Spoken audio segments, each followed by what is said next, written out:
Eh bien bonjour à toutes et à tous, c'est Fabi Gaming Show. On se retrouve pour les résultats de SmackDown qui a eu lieu hier soir à Toronto au Canada. L'épisode de SmackDown à Toronto au Canada hier soir. Donc c'est eu dans la nuit de vendredi à samedi à 2h du matin, donc épisode de SmackDown à Toronto, au Canada. On a commencé avec ce soir, évidemment. Donc ce soir, ils vont s'affronter Kevin Owens, CM Punk, pour la toute première fois pour le championnat inconditionnel dans le main event de SmackDown. Donc voilà. Ensuite, voilà, CM Punk, Kevin Owens ce soir dans le main event. Ensuite, on a le commentateur de SmackDown sur Wade Barrett et Joe Tessitor. C'est parti, du coup, bah là on commence à segment de coulisses avec Sami Zayn qui dit à Nick Aldis, ouais, c'est injuste que CM Punk dépend de son titre à Toronto et que ce ne soit pas moi. On m'a demandé de combattre avec une main cassée la semaine dernière et il fallait le faire, et j'allais le faire, mais Randy Orton était revenu et je n'ai donc pas mon match de titre. Euh, et après la Orton qui va apparaître, juste après les plaintes de Sami Zayn à Nick Aldis. Ouais, là, Randy Orton il apparaît, il écoute de Sami Zayn. Et du coup, Randy Orton il va dire ouais, ah oui, du coup, Randy Orton qui tente de discuter avec Sami Zayn, mais là, du coup, Cody Rhodes. Cody Rhodes il appelle sur le ring, et du coup, Nick Aldis, il va rejoindre. Nick Aldis, il rejoint Cody Rhodes et il va tenter de le calmer. Voilà, donc Nick Aldis, il tente de calmer Cody Rhodes, mais Randy Orton, il y arrive. Et il va dire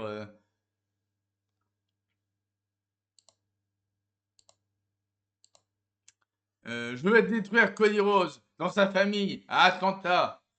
Du coup, Rhodes a envie d'aller rejoindre sur le ring, il retourne son approche, mais Nick Aldis, il sépare, il prévient que s'il y en a d'entre eux, ouais, donc, ouais, bon, on a un propos de Randy Orton par rapport à Cody Rhodes. En cas, Nick Aldis qui vient de dire ouais, je vous préviens que si vous deux vous touchez l'autre avant Sunday Night Main Event, il n'y aura plus jamais de match pour le titre le lieu. Et Antoine il assure que ça n'arrivera pas. Donc voilà, pour Cody Rhodes, pour Nick Aldis.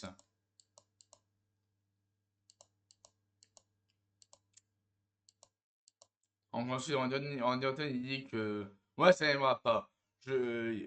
Cody Rhodes avait déclaré pour vouloir terminer ce qu'on avait commencé la semaine dernière. Cody Rhodes voulait me frapper avec une chaise, mais on n'aurait pas pu, non, mais on n'aurait pas pu vivre ça. Non, mais on n'aurait pas pu, mais on n'aurait pas pu, mais on n'aurait pas pu vivre normalement après ça. Quand Orton, euh, hein, ouais, quand je t'ai frappé avec une chaise avant WrestleMania, tu n'as rien ressenti, aucun remords. Je sais comment devenir ma pire version. Alors que Cody Rhodes sera toujours gentil, le Golden Boy. Cody Rhodes a demandé, euh, Cody Rhodes a demandé qui serait capable de tuer la légende de Randy Orton. Ce dernier sait que ce sera pas Cody. Du coup, voilà, pour Randy Orton, après, Cody Rhodes, il va dire Cody Rhodes, il va faire que ouais, Randy Orton m'a frappé si violemment après ma défaite après sa défaite à WrestleMania que je dois encore me maquiller pour cacher les traces. J'ai appris de Randy Orton et je sais que Orton reviendra toujours sans prendre à lui-même s'il remporte le titre. Et cette fois, Cody va tuer sa légende. Ce n'est pas une prédiction, mais un spoiler. Donc voilà. Donc voilà que Hero s'est prévenu à Randy Orton par rapport à Sunday Night Main Event. Donc voilà. On est promo de Cody Rhodes. Donc ouais, mais sur l'envoyé ensuite à la MFT. La MFT qui font leur promo en coulisses avec Aku évidemment. Donc ouais, la MFT, nouveau changement par équipe, la MFT qui font leur promo en coulisses. Ensuite, à coup, il arrive pour motiver MFT pour un match petit par équipe contre Damien Priest et R-Truth. Ouais, Damien Priest et R-Truth pour l'entrée pour affronter la MFT avec Aku pour les matchs pour titre par équipe. Du coup, le match commence, le match pour titre par équipe commence entre la MFT et R-Truth Damien Priest. Du coup, bah, on voit que les War Raiders étaient présents, bah, ils sont présents en coulisses dans les vestiaires pour regarder le match entre la MFT et R-Truth Damien Priest. Voilà. Ensuite, bah, la victoire des champions par équipe, la MFT qui conserve les titres après leur victoire contre R-Truth et Damien Priest. Ensuite, on voit que Damien Priest, il voit que R-Truth est vraiment mal. Et là, R-Truth, il voit Damien Priest devant lui, il réagit, et du coup, Damien Priest, il va aider à relever R-Truth et on pensait avoir une trahison Damien Priest et R-Truth, mais on n'en a pas eu. On a eu un tout petit teasing d'une potentielle trahison entre Damien Priest et R-Truth, mais malheureusement, on l'a pas eu. Donc, Damien Priest et R-Truth restent amis, malgré la défaite. Ensuite, CM Punk s'est fait interviewer par Kate Kelly en coulisses. Il dit que moi, je préfère être dans le territoire hostile. Kevin Owens se bat contre ses vieilles histoires de 20 ans. Et je n'ai pas changé. Alors que CM Punk est devenu meilleur. Et il n'a pas changé. Alors que CM Punk est devenu meilleur. Et on arrive pour le segment avec CM Punk qui va dire: je viendrai chercher mon 15e titre mondial après mes victoires contre Cody Rhodes. Voilà. Ouais, mais ça, on y retourne à CM Punk.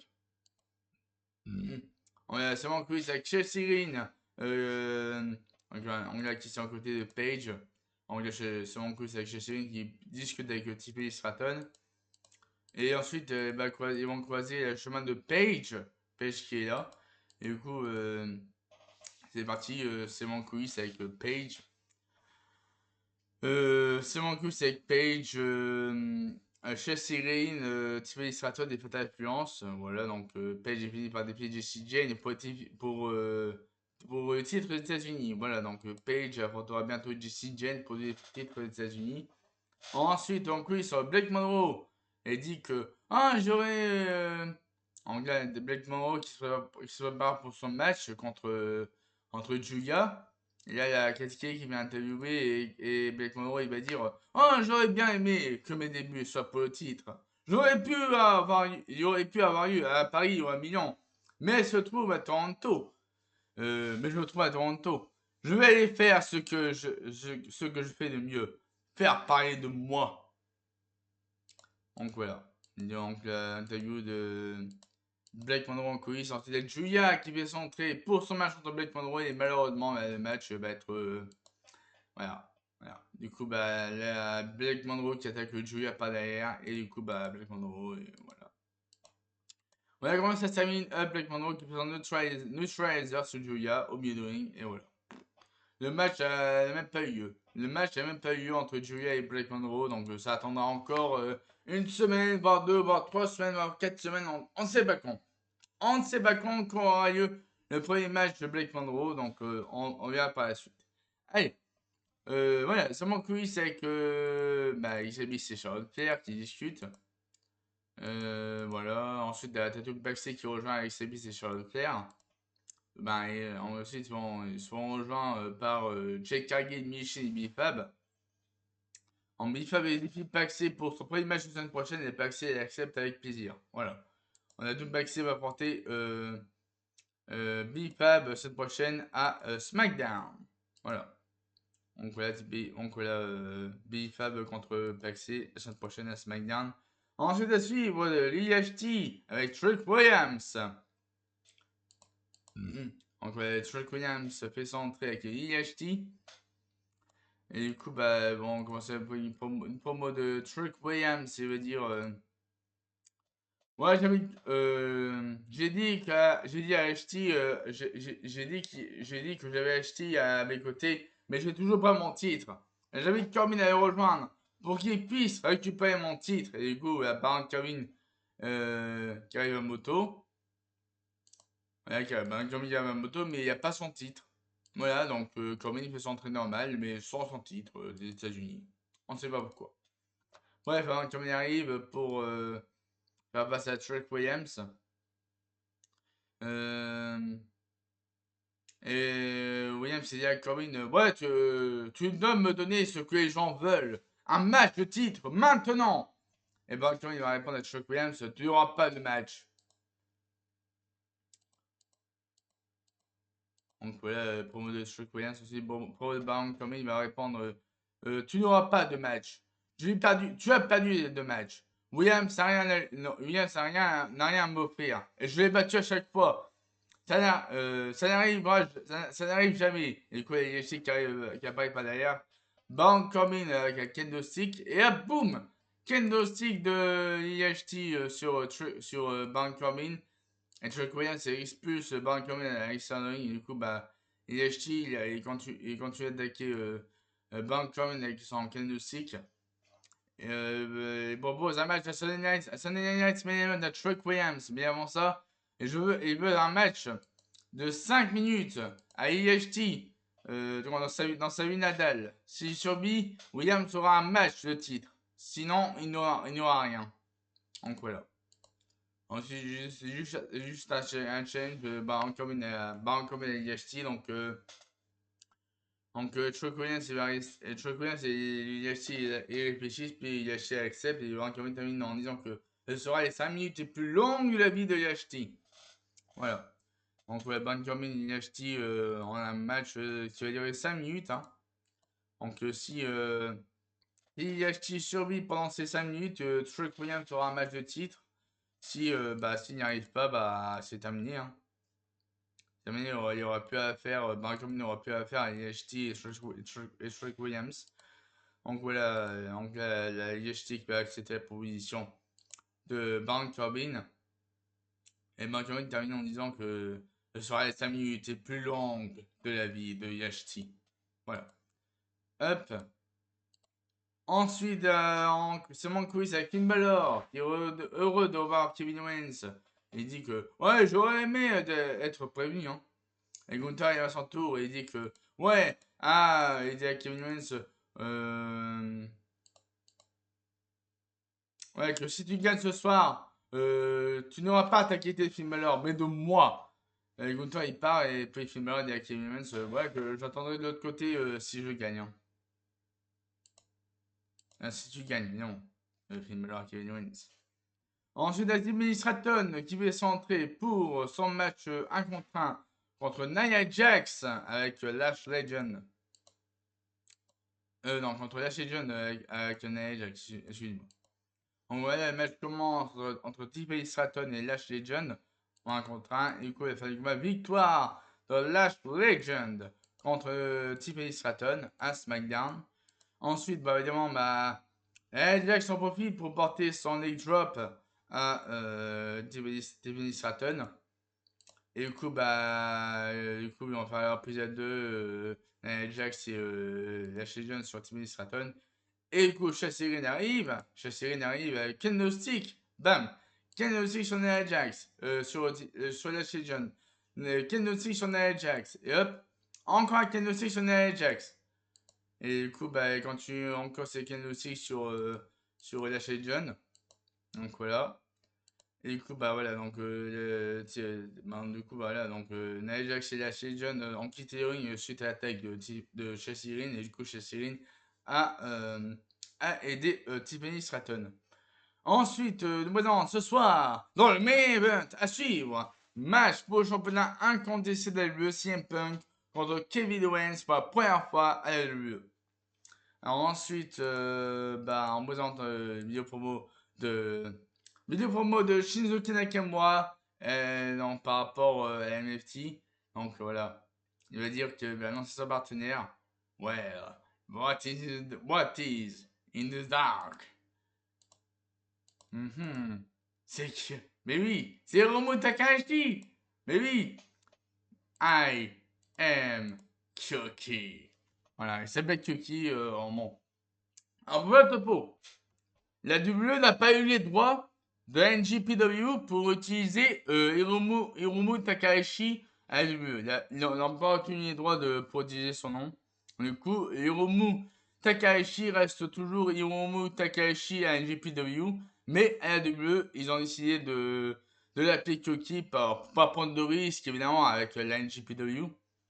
Bah, parce que vous savez que la NJPW, ils conservent les droits des noms des catcheurs de ceux finalement pour ceux qui signent chez eux, ils conservent leur nom. Alors que s'ils quittent, ils doivent obligatoirement changer de nom. Pour ceux qui quittent la NJPW pour aller dans une autre compagnie, mais il faut que les deux compagnies se mettent d'accord. Donc c'est vrai qu'il n'y a pas eu d'accord il n'y a pas eu d'association entre la WWE et NJPW, alors que la EW, ils utilisent bien ces noms de catcheurs de la NJPW pour leur show. Par exemple, Kazushika Okada et aussi d'autres catcheurs. Et non, parce qu'ils sont en association avec la NJPW, donc ils ont le droit d'utiliser leur nom de catcheur dans leur show. Leur nom de catcheur de la NJPW à l'AEW, alors que l'AEW n'a pas le droit. L'AEW n'a pas le droit parce que ils n'ont pas eu d'accord. Il faut qu'ils passent un accord avec la NJPW pour utiliser les noms des catcheurs de la NJPW à l'AEW. Mais bon, là, il n'a pas eu d'accord. Donc, ils ont oublié de changer leur nom. Comme par exemple Evil, normalement il s'appelle Evil, mais il s'appelle Naraku parce que la WWE n'avait pas les droits du nom de Evil à la NJPW. Il n'y avait pas les droits. Alors par rapport à Shinsuke Nakamura, quand il était à NJPW, il est son nom actuel. Alors que quand il veut, la LUE a utilisé aussi Shinsuke Nakamura à la NJPW. Du coup, à mon avis, il a peut-être eu un accord entre la WWE et NJPW pour que Shinsuke Nakamura continue d'utiliser son nom à la WWE, alors qu'il était avant à NJPW. Donc voilà. Bon, par rapport à Hiromu Takahashi, c'est tout à fait normal qu'il soit changé de nom parce que vous savez que c'est la première fois qu'il vient de l'UE. Donc je pense que la l'UE dans changer leur nom, c'est tout à fait normal. C'est tout à fait normal.